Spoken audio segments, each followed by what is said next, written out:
Good afternoon, everybody. Pigskin Pete here. Happy Thursday to everybody. Very excited to be back here live with you. And as you can tell from the title of this video, I have some what I consider to be exciting and important announcements for the YouTube channel, as well as some changes. As you can obviously notice, I normally schedule my Thursday live streams because that's what I'm committed to for the off season, is at least one scheduled live stream a week. And I've told you that this stuff's going to change during the off season. Tentatively, I had it scheduled for 4 p.m. every Thursday, and then I will continue to do maybe some unannounced live streams whenever news happens or just whenever I have time. It might be on a weekend or whatever. But as far as the one I have scheduled, I have to change the time to Thursdays at 2 p.m. just because of a change in my schedule. So I realize that 2 p.m. is probably not the best time for most people that are viewing. But I mean, it is what it is. I don't know what to tell you. So from now on, plan on seeing me every Thursday at 2 p.m. for the scheduled live shows. And I hope that works out for everybody. And if something changes in the future, I'll let you know. But for that's what it's going to have to be from now on. Now, as you also can see from the title, a lot of the stream is going to be announcements, and I realize people don't want to talk about that. I do want to talk about the Super Bowl. I also want to talk about the draft. I also want to talk about spring practice and all of that, and that will be something I'm certainly getting into. That's the next phase for the next coming few weeks here, is talking about the draft, about the recruitment, the signing period that's coming in February. These are all big things, as well as some of the people I had planned to come on for these fan shows. I did Alonzo 1219 last week for a Miami fan to come on the show. I did Falcons Fury yesterday. And that's going to continue to be a weekly segment, a recorded segment that I post. I hope everybody enjoys that. It's not going to be something that's viewed a lot because people just don't care. But I don't care whether it's viewed a lot or not. I think it's, no matter who you're a fan of, no matter what team, it's interesting to look into the perspective of another fan base and get some things that maybe you didn't know. And I've learned a lot. I learned a lot from Alonzo about Miami. I learned a lot from Falcons Fury about Florida. Next week, I'm going to have on a Michigan fan. If you're somebody that's contacted me over the past week or so since I made that announcement that wants to come on, sit tight. I did not forget about you. If you're somebody new that still wants to do that, I'm still looking for fans for any team, okay? I mean, I have a Michigan fan lined up. I have a Clemson fan lined up. I have a Purdue/Oklahoma fan lined up. I have an Oregon fan lined up. But listen, I need Georgia, Nebraska, whoever, Ohio State, whoever you are, wherever you may be, whatever fan you are of what team, if you are willing and open to come on and do a recorded segment with me to talk about the upcoming season for your team and your program, hit me on Twitter at Pete Pigskin, and we can work something out. I promise, and I appreciate it. But like I said, for anybody who's already contacted me, just sit tight. It's going to be a season-long thing, so there's no real hurry, but I'll let you guys know if you've contacted me. Before I get into some more announcements here, let me get into the chat and say hello to everybody who's in here. And thank you in advance for stopping in on such short notice. Jalen Hurts is in the house, says first. College Football World, second. Rick Robinson says, Pete, are you still celebrating? Yes, I'll continue to celebrate this massive national championship victory, 44-16 over Alabama, until the very first snap of the first game of the 2019 season. So yes, I am still celebrating. Alan V is in the house. Good morning, Pete and friend. Good morning, Alan. Alan always shows up, and he is a stand-up guy. NASA CGI Snakes. What's up, Pete? What's up, Alan? JC69. Good afternoon, Pete. Good afternoon, JC69. All right, so the next thing I want to talk about is the Patreon thing. So anybody who saw the video I did a few weeks ago at the end of the regular season, I said I was going to do some things to improve the Patreon page, and that's going to be a continuously evolving thing. The first thing I want to do is a contest on the Patreon page. So Billy Dawson and Tiger Nation have already signed up. They've signed up 3 months ago because they're amazing and fantastic. And I sent them out their merchandise as is listed on the Patreon page for what they've done to support me. And they got their stuff last week. They both loved it, I hope.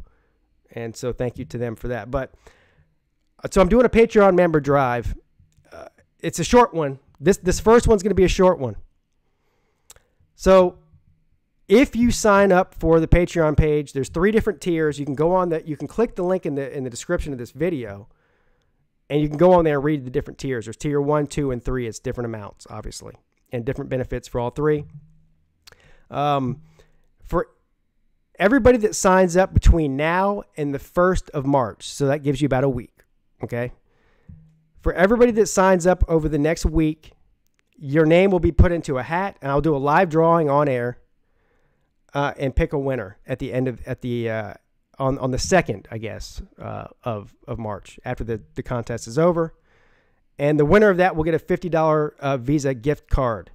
Now, if you sign up for tier 1, your name will go into the hat 1 time. If you sign up for tier 2, your name will go in the hat 2 times. And of course, if you sign up for tier 3 of the Patreon page, your name will go in the hat 3 times. So now listen, if there's only 3 people that sign up for this between now and next week, that massively increases your chances of actually winning the gift card, right? Because you'll have a 33% chance. And if you sign up for a higher tier, then you'll even raise your chances even higher than that. So there you have it. So over the next week, the key here is you have to sign up prior to the 1st of March. And then at the beginning, after March 1st, I will do a live drawing on air, and we will announce the winner of that. And then there will continue to be probably another contest on a monthly basis throughout the off season for new Patreon members on there. And when I get enough people, see, here's the thing with the Patreon page. When I get enough people that have signed up for it to make it worth anybody's time, then I will start doing maybe some private streams and stuff like that. That might not be till for another couple of months, but I'm not going to do a private stream for 2 people. I mean, that's crazy and ridiculous, and it's not going to happen. But when I get a considerable amount of people on there that are willing to support the show through Patreon, I want to give back to them, and we can do some private streams for certain special occasions, especially when it comes to college football season. We can do private streams for certain games or whatever, or even just private streams, whatever. We'll figure all that out. But for now, that's the way I want to handle this. I'm also want to do a super chat contest. And the way this will work, so some people don't want to sign up for Patreon. I completely get that. And listen, you don't have to. I mean, just watching and commenting and sharing and all that is more support than I could ever ask for from any of you. And you all do that on a constant basis. But some people prefer not to commit to a monthly commitment through Patreon. They just would rather give periodically through Super Chat, which is fine too. So between now and March 1st, which is just over a month from now, about 5 weeks from now, I will categorize and log every single person that gives every single dollar through Super Chat. Every dollar gets your name in the hat 1 time. All right. So over the next 5 weeks, if you give $5, you get 5 entries. You give 10, you get 10 entries. You give 50, you get what I'm saying. At the end of the 5-week period, I will do a drawing for that, and I will send you at least a T-shirt, probably more than that. I mean, it may be a T-shirt and a gift card, depending on how many entries I get. And it won't be like a $5 Walmart T-shirt either. It'll be a nice one. Just ask Billy Dawson and Tiger Nation, and they'll both tell you that the T-shirts I sent them were nice. I mean, when I go on and buy these T-shirts and hats or whatever it is, I go on there and buy something that I would buy for myself. Okay, I'm not getting the clearance rack at Big Lots. I promise. But anyway, so I'll categorize that, and we'll do a drawing on March 1st for that. And I see the first one, NASA CGI Snakes. will officially be the first entry into the Super Chat contest before now on March 1st. So he sent a $2 donation. Thank you, sir. I appreciate that. So that gets you 2 entries. And so we'll see how that all works out between now and March 1st. So good luck to everybody, and thank you for your support as well. Let's see who's in the comment section here real quick. And then we can talk about some football. I see a lot of people retracting their messages. Jalen Hurts, you have a lot to say, but you retract every message that you've sent, sir. I mean, I'm sure whatever you're saying has to be important enough for you not to retract it. What about Super Chat? Yes. Okay. Yeah, that must have been before I went over that. Dennis Wilson in the house. Pixie and Pete still eating Bama Elephant leftover meat. Bud Light life must be great on top. Say hello to my little friend Manny Diaz. Yes. Say hello to my little friend Manny Diaz. Yes. And as far as the what was the term you used there? Leftover elephant meat in Bud Light. Now, I've never had elephant meat, but I think that the Bud Light part of that sounds good. I don't know about elephant meat. I mean, have you seen an elephant? I would never eat anything with eyes like an elephant. You know, I mean, they look too human to me.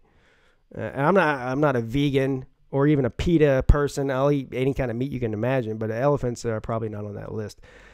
He was making oh, well, yeah, all right. Good, probably a good thing that he retracting it or getting timed out. Please stop ripping on Bama. Let the horror end. I don't know what you're talking about because I mean, if I kissed the ass of Alabama any more than I already did, I mean, what are you watching, sir? I don't rip on Alabama. I've actually given Alabama probably about 50 times more respect than they actually deserve out of the kindness of my heart. But if you want me to start ripping and show you what ripping on Alabama looks like, then I can certainly do that if that's what you really want. All right, so let's talk about the Super Bowl here. Well, let me go through my thing here. Let's talk about the Super Bowl, and then I'll tell you a couple of other things I have planned. I mean, what is there really to say about the Super Bowl? I'll give you my pick, all right? It's pretty simple. Pretty simple stuff. I'm picking the Patriots to win the Super Bowl, and the reason I'm picking the Patriots is they have a 5-time Super Bowl winning quarterback. They have a 5-time Super Bowl winning head coach. They have their skill players, especially people like Julian Edelman, who have played in multiple Super Bowls. And on the other side, you have an LA Rams team who has a coach who is, I mean, this guy's barely hit puberty. What is he, like 32? I mean, this guy's like 7 years younger than Peete, which is pitiful. Jared Goff, who is what 23?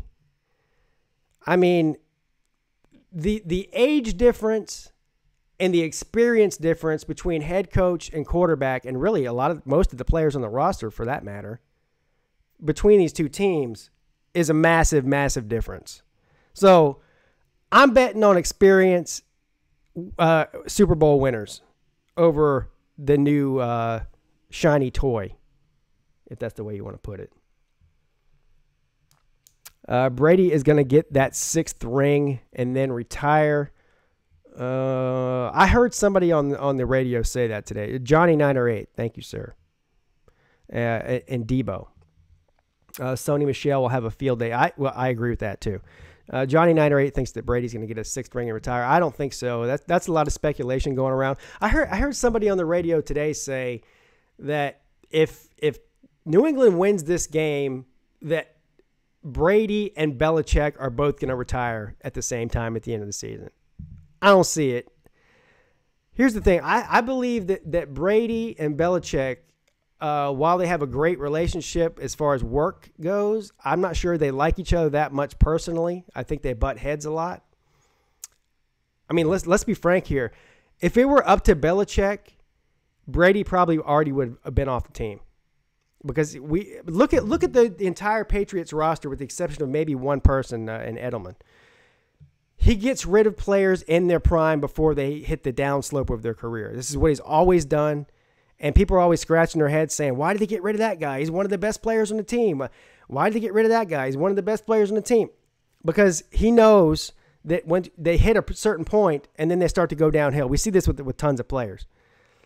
If it were up to Belichick and not Robert Kraft, Brady probably would have been gone 2 years ago, or at least after this last season's over for sure. But it's not up to Belichick; it's up to Robert Kraft. So the narrative surrounding that entire organization has been for several years now has been, well, who do you give the credit to for winning all these Super Bowls and being a dynasty over the past 15 years? Is it Belichick? Is he the greatest coach ever? Or is it because of Brady, because he's a mastermind and he's the greatest player ever? And you can say what you want. Both of these guys have egos. I don't care what anybody says. They might not show it. They might not portray it publicly, but they both have egos. And I believe that Belichick would like to see Brady retire, and I think Belichick will coach, probably at least 3 or 4 years after Brady retires, whenever that is. So that Belichick can win another, or at least try to win another Super Bowl, maybe 2, to prove that it wasn't just Brady was the reason he's winning all these Super Bowls. And if you look at the flip side of that, I think the same is probably true with Tom Brady. I'm willing to bet that Tom Brady has an ego the size of Oregon. Okay? I'm willing to bet it. I think that Brady should be penciled in as the greatest quarterback of all time because of what he's done and the era that he's done it in, and with all the different players. There's no more turnover in all of the NFL than what the Patriots have every year, especially on offense. This guy's throwing to different receivers. It has a different running back core. I mean, every year it's like starting over with a new team with Brady, but the result is the same. It's always the playoffs. It's always the AFC Championship, and it's always Super Bowl appearances 99% of the time, or 90% of the time, whatever the number is.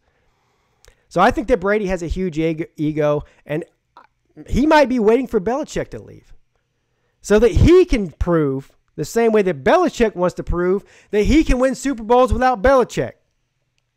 So what you might end up seeing is one of these guys is going to get fired before they retire. That's my opinion. I think you're more likely to see Kraft either fire Belichick because he wants to get rid of Brady, or Belichick maybe walk away because they won't get rid of Brady, or you might see Brady end up getting cut at some point because this guy might try to play till he's 50.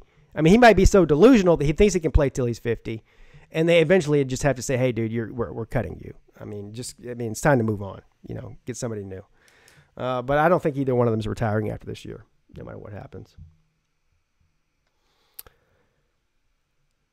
Only Super Bowl experience the Rams have is Aqib Talib. Yeah, right, from the Broncos. I would count Brandon Cooks, but he was a non-existent. Yeah, that's a good point. Billy Dawson, good afternoon to you, sir. Welcome to the stream. I'm sure if you're here, you're amazing and fantastic, and I already know that you are. He said Belichick would have went with Jimmy G. Yes, and I think that's pretty well known that he wanted Jimmy G. And really, at the end of the day, who comes out looking better in that situation? It's Brady, because, well, I mean, Jimmy G's went off to San Francisco, he was looking promising, but had a major injury. And here we are back in the Super Bowl with Brady. So Brady wins that argument, doesn't he? Jalen Hurts says, actually, you caught us next year, the tiebreaker of the playoff era, 2-2 against Clemson. Both have 2 titles in the playoff era. Yeah, we both have 2 titles in the playoff era. We're 2-2 against each other in the playoffs. But guess what, sir? Clemson is 2-1 against Alabama in national championships, which we all know is more important, right? I mean, at least it is to me. I say first 3 Super Bowls because Bill had legit defense. Yes, that's a good point. Tom Brady is the Chuck Norris of the NFL.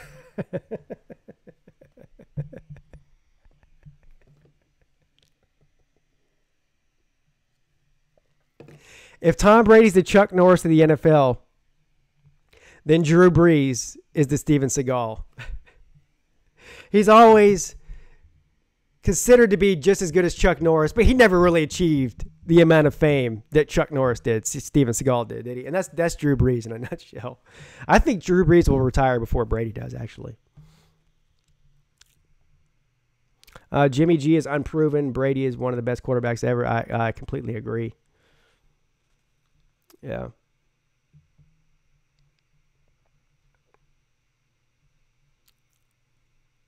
The last Super Bowl, I would say Brady, but the other four were because of Bill. I don't know about that. I think that what you're going to see probably is the combination of those two is the real formula to the winning.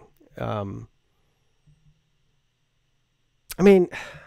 I'm not going to go down this road today. I'm just not going to do it. I don't have the energy for it, and I just don't feel like doing it. But the whole conspiracy thing with the Patriots, but it does play into something that you just mentioned. So that's the only reason I'm going to mention it. I'm not going to go down the rabbit hole today. Just not going to do it. But I mean, if you just look, I went back and watched a replay of that Kansas City and New England game. I don't want to talk about calls. Just forget about all that. I just want to talk about the play on the field. And if you look at the third down situations, especially in the second half, more importantly in the fourth quarter, and then towards the end of the fourth quarter, I mean, these throws that Brady was making, and not just the throws that Brady was making, by the way. I mean, they were great throws, but they were also amazing catches in crunch time. And they were like third and long. A bunch of them were like 3rd and 10s, 3rd and 11s, 3rd and 9s. Things that you only convert maybe about 40% of the time on average in the NFL. They were converting them every time. But, I mean, listen, you can't fake a great throw and a great catch. I'm sorry, you can't. And you also can't fake doing it under that pressure time after time after time. And then this isn't the only year that this has happened. I mean, if you look at the Super Bowl against the Falcons, when they were down, 24 points or whatever it was. I mean, just look at the throws and the catches that were made down the stretch in that game. I mean, unbelievable. The chances that we ever see anything like that on that consistent of a basis year after year after year from a quarterback it's probably not ever going to happen again. I would seriously doubt that it is. It's really amazing. And you can't rig great throws and amazing catches. I mean, you could try, but you just can't. It's not possible to rig that.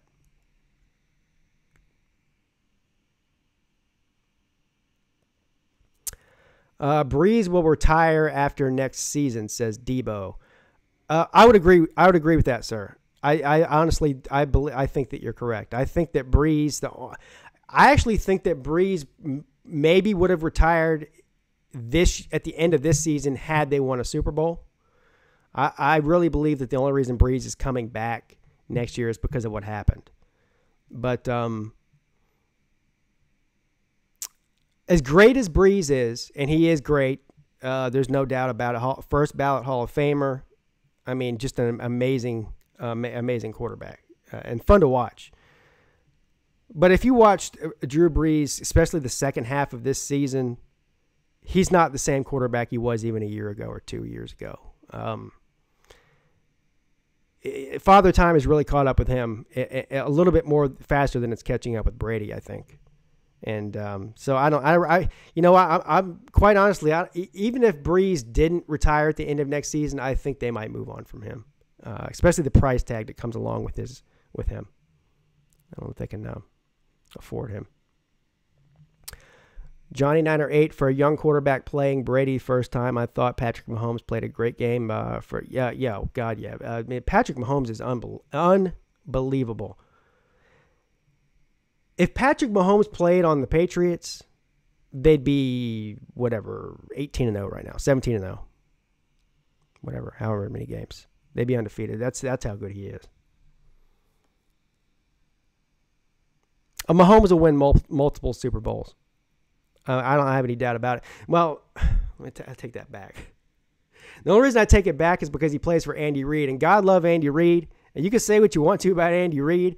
I think he's a great coach. Obviously, he has a great eye for talent. I mean, this guy drafts. Look, he drafted Mahomes, traded up to get him, and nobody was talking about Mahomes at the time. Tyreek Hill, Kareem Hunt. Kareem Hunt was what, a 6th-round pick out of Toledo? I mean, nobody was looking at Kareem Hunt. I mean, you get a guy like that late. Now, I know everything that happened with him, but I'm just talking about talent. Andy Reid might be the best as far as a head coach goes. He might be the best evaluator of raw talent from college to the NFL. He drafts amazing. But here's the problem with Andy Reid. All those years at the Eagles and all these years at the Chiefs, this guy's been in the NFL since I was in diapers. 0 Super Bowls. 0. He's been to what? 1 and lost it. And there's a reason for that. It's not because he's a terrible coach. He's a Hall of Fame coach, but there's something to be said for that. So I don't know if Mahomes is really the key to him actually finally getting into and winning a Super Bowl, but I'm not going to believe it till I see it. As far as Andy Reid goes, the amount of talent that the Chiefs had this year, they should be in the Super Bowl right now, but they're not. Breeze always chokes. Well, he doesn't always choke. He has a Super Bowl, but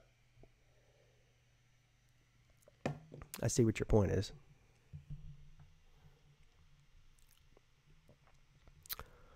Debo says, I need Bill O'Brien to help out Deshaun, and maybe he can get some rings. Yeah. To be honest, I'm not a huge fan of Bill O'Brien. I'm just not. I don't think he's got it. And I'd say Bill O'Brien's days are numbered, whether that comes next year or the year after. I'm not a believer in Bill O'Brien. I mean, I'm a huge believer in Deshaun Watson. Obviously, I'm a huge believer in Hopkins. I'm a huge believer in Clowney and Watt and Merciless and all these superstars that they have on the Texans. But I'm not a big believer in O'Brien. And I mean, I hate to say this, but I just don't think as long as Bill O'Brien's there that they're going to be a legit contender in the AFC. Just don't. Trevor Lawrence is going to be a monster in the NFL. Mature, great size and arm. He'll still be young, and so it's pretty scary how good he will be. Yeah, I mean, just like with every other amazing talent like him, it's going to come down to how healthy does he stay. That's going to be important, obviously. And what situation does he go to? And the closest comparison the NFL scouts will give you in recent history is to Andrew Luck. The guy has all of the physical tools, size, arm, intelligence, mobility, the whole thing. I mean, Andrew Luck they said the same thing about Andrew Luck as a freshman at Stanford as they're saying about Trevor Lawrence as a freshman at Clemson, is that if he came out of the draft as a freshman, he would be the first pick. They said the same thing about Andrew Luck. Andrew Luck went to a bad situation on a bad team, bad coaching, dealt with some injuries. He's still one of the best quarterbacks in the league, but he still hasn't won a Super Bowl. And I really hope that's not what happens to Lawrence. I hope he doesn't go to somewhere like the Colts where they have a moronic owner, and that's what Jim Irsay is a moron. Okay? We can spend a whole day talking about Jim Irsay if you want to. Bad offensive line play. For the most part, they had no running game, with the exception of maybe 1 or 2 years with an aging Frank Gore. And it just was a bad situation. So Andrew Luck is a top 5 quarterback in the league, maybe top 3 if you look at just the overall talent. But he's just been in a bad situation. As bad as it gets. Now, the flip side of that is you take somebody like Patrick Mahomes, who's got all the talent in the world, and he goes into a great situation at Kansas City where he's surrounded by great talent. and a good head coach and a good owner and the whole thing. And you see this first year as a starter, they go all the way almost to the Super Bowl. That's the difference between Andrew Luck's situation and Mahomes' situation. So I hope for Trevor Lawrence's sake, whenever he does come out, he ends up in a Patrick Mahomes type of situation instead of a Andrew Luck type of situation.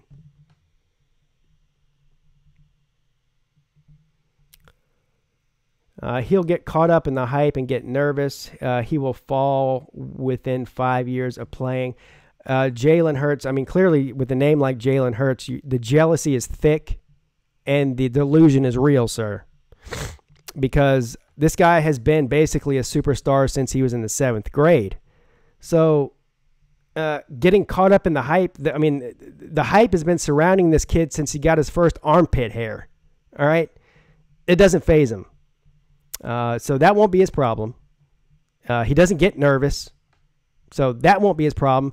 I mean, you're saying all the same stuff that they said about him coming into the season. Oh, he'll get caught up in all the hype about being a Clemson quarterback, and he'll get nervous, and he'll choke against great teams like Alabama in big games. Meanwhile, all he did was go out there and dominate the almighty Alabama, didn't he, sir? So I don't think you have to worry about him getting nervous. He's already proved that he doesn't get nervous in big situations.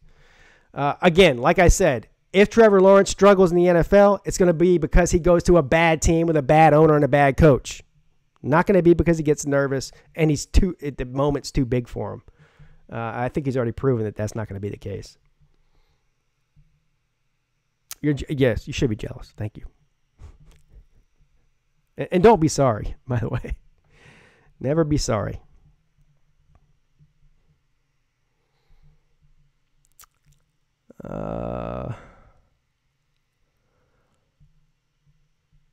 Trevor has the poise of Deshaun and the arm of Boyd. I would agree with the poise of Deshaun. I would strongly disagree with the arm of Boyd. His arm is better than Deshaun's and Boyd's. I mean, it's a 10 out of 10. His arm is as elite as it gets. It's really his best tool.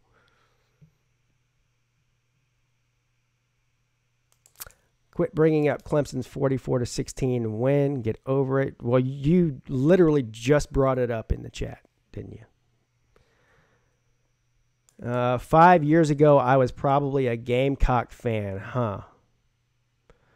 No, I was never that dumb, sir. Thank God. We aren't talking about the past. We're talking about the future. Well, the future is that Trevor Lawrence will be there for 2 more years, so that's a future that you can't escape. I think Trevor will be good if he eats his ham sandwiches every day like he should. Now I can agree with that. I can certainly agree with that. And I think he does eat his ham sandwiches without wheat bread, and, of course, he uses cheese, too.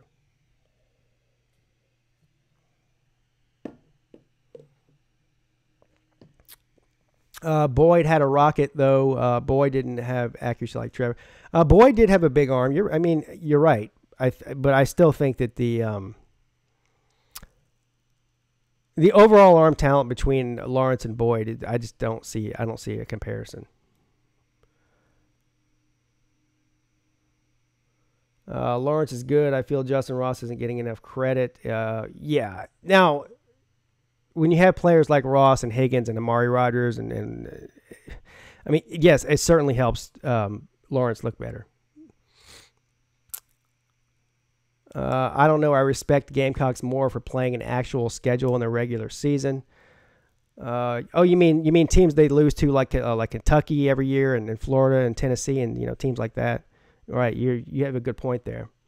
Of course, you're right. Clemson does have a pretty weak schedule. I'll give you that.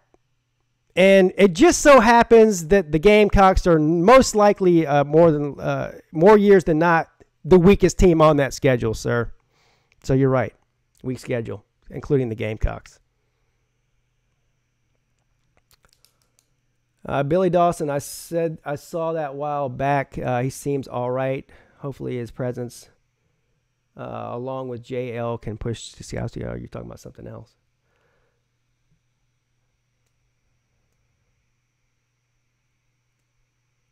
Is it me or did Sammy Watkins look even bigger against the Patriots? Sammy Watkins has been hurt for the more than half of his NFL career. He had foot surgery like his first or second year. He actually had that foot problem starting at Clemson actually, but he had a foot surgery when he was with the Bills, and literally ever since then, I mean, he went from the Bills to the the Rams last year, and from the Rams to the Chiefs, and he's had this foot injury nagging him the whole time. Whenever he's healthy, he plays great, but that foot thing, it's really been a shame, that foot injury to his career so far.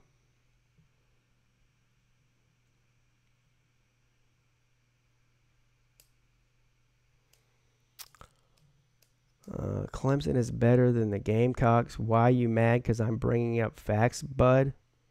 There's nothing that you could ever say to me that would make me mad, and all I'm doing is bringing up facts as well. And the fact is that saying things like Clemson is better than the Gamecocks, I mean, you couldn't say anything more obvious in the world, sir. The Gamecocks have never won anything. They're one of the worst football programs in the history of all of college football. 125 years have never won anything except for one conference championship in 1969 when they were in the ACC. Never won a New Year's Six bowl game. 70-42 or 42-70 record against their in-state rival Clemson. I mean, never won. I mean, they are. Duke has a better history than them. Syracuse. I mean, go down the line. Pitt. Every team in the ACC, as bad as they are. So if you think that saying something comparing to the Gamecocks to Clemson is going to make me mad, yeah.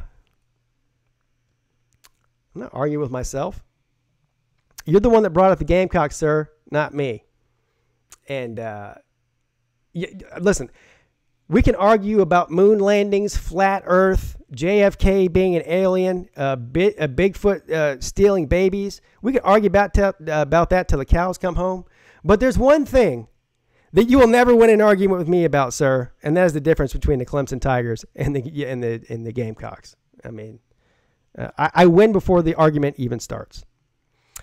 Gamecock fans take moral victories by getting destroyed in the SEC. Yeah, well, they've been riding the coattails of Alabama, of course, and everybody else in the SEC since, well, what year did they come in the SEC? Does it matter? The SEC doesn't even want them. That's how bad they are.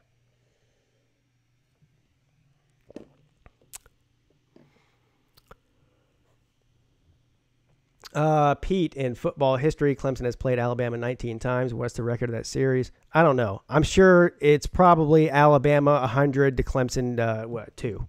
Right? Is that what you're going to tell me? Yeah, I agree. I mean, Alabama's 19 fake national titles definitely rival Clemson's 3 real ones. So we can't argue about that. I agree with you. Hard to argue with me when I agree with you. Should Missouri or Arkansas get the boot from the SEC? Oh, I don't think Arkansas should. Missouri? I don't consider. See, Missouri is a viable SEC team. Here's the thing, though. A lot of people say, like, oh, Clemson shouldn't be in the ACC. They should be in the SEC, which would fit geographically. When I look at these conferences, I get more pissed off when I see the geographic location of the team than anything. Like, and here's a good example. West Virginia does not belong in the Big 12. I'm sorry, they don't. If you look at geography, West Virginia should be either in the Big 10, since they're a little bit further north, or in the ACC, right? Because the ACC is the entire Atlantic coast, all the way up to Boston, obviously, is the furthest north we go. But the SEC you think of is Florida, Georgia, Alabama, Texas, Louisiana. I mean, that's Tennessee, South Carolina. That's the SEC to me, that region. The ACC, to me, goes from the tip of Florida all the way up to New England and everything between. But as long as it's on the east side of the country. So West Virginia would fit in the ACC or in the Big Ten way better than it does in the Big 12. Missouri does not fit in the SEC region to me. It just doesn't. I mean, forget about their football program. Forget about whatever else you want to talk about. It just doesn't make sense geographically. But as far as football goes, sure, Missouri fits in the SEC. Arkansas fits in the SEC. I mean, I don't have an opinion on that either way, really.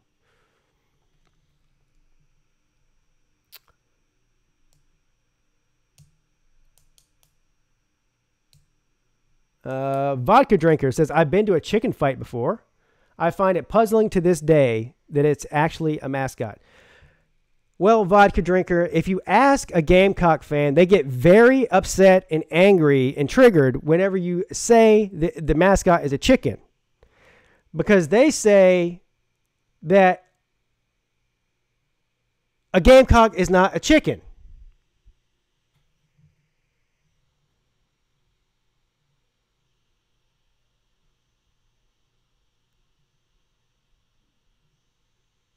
Hold on, I'm thinking about this.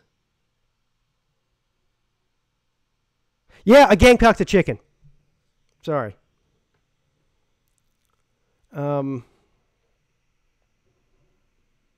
don't know where they come up with that stuff.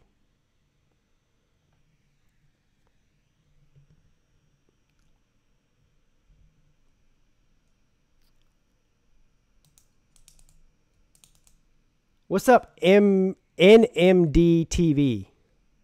I'm in here. Go Canes. Gamecock fans have some sort form of mental disorder. Yes, they do.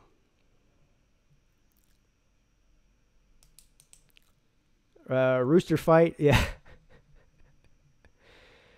Yes, they do actually argue that it's not a chicken. I mean, I'm not even making this up. One of my favorite Gamecocks is a fella named, what's his name? Damn it, I'm drawing a blank. Y'all know who he is. He's on YouTube. Oh, Carolina Jackpot. Y'all know who he is. I don't even know what video it was. It's probably an old video that I came across from a while ago. I don't even know which video to go tell you to look at. But he got angry on there talking about how Clemson fans keep calling him chickens when they're not chickens. I swear to God.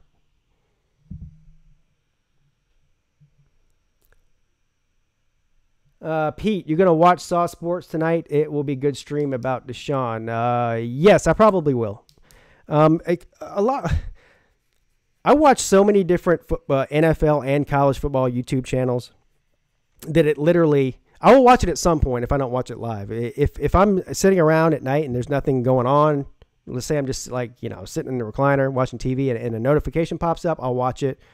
If I'm busy doing something, then I'll watch stuff later. A lot of times when I'm driving or working or something, or just doing house chores or whatever, and have the downtime, I'll go back and listen to these things. But I'll probably check it out if I'm not busy.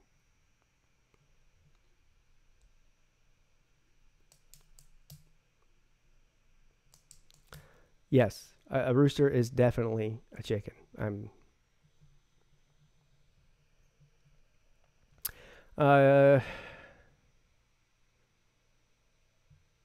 Just a little bit.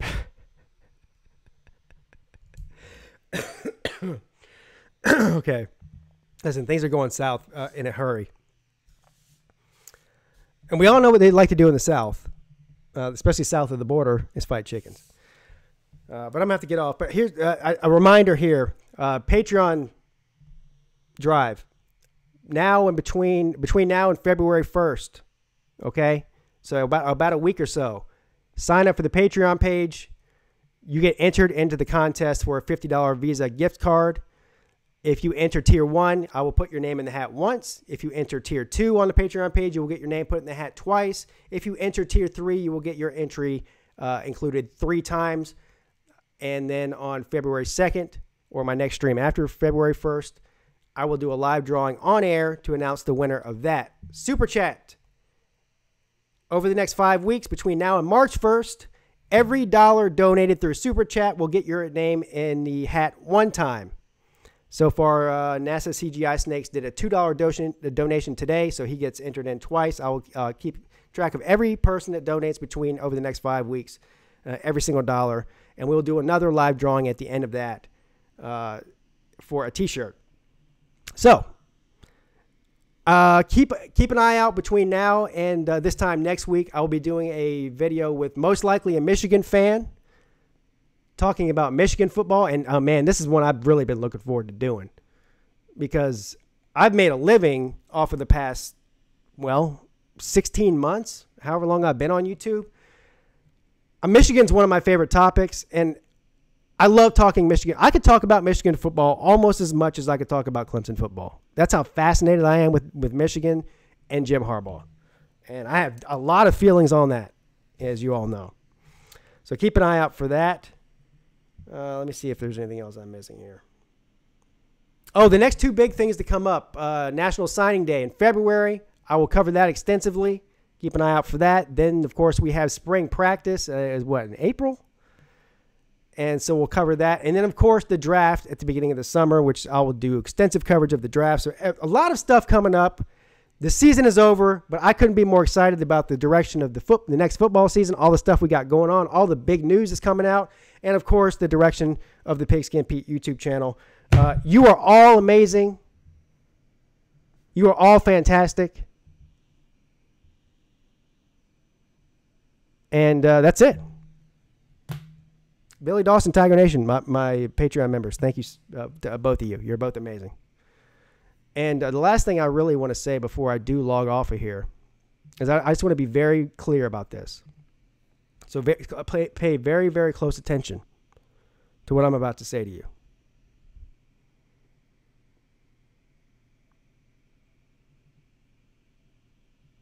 A Gamecock is a chicken. Pigskin Pete checking out.